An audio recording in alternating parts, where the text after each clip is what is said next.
For we are SB19. We are inviting the Filipino community and all our fans in Singapore to join us for our Simuladong Cast World Tour happening this coming Sunday, August 24, 2025, 5 p.m. at the Singapore Arena at Expo.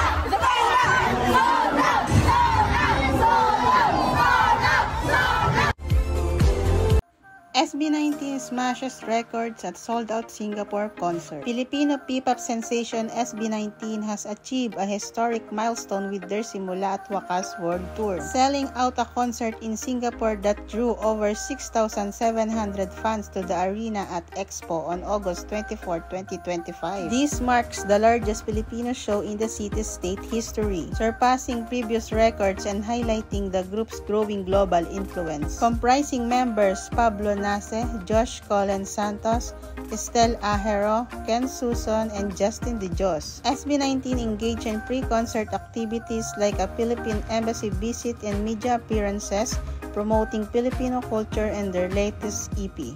Mga ka-Rated J natin. Rated J! Hi! Kamusta po kayo lahat? Alright, thanks a lot.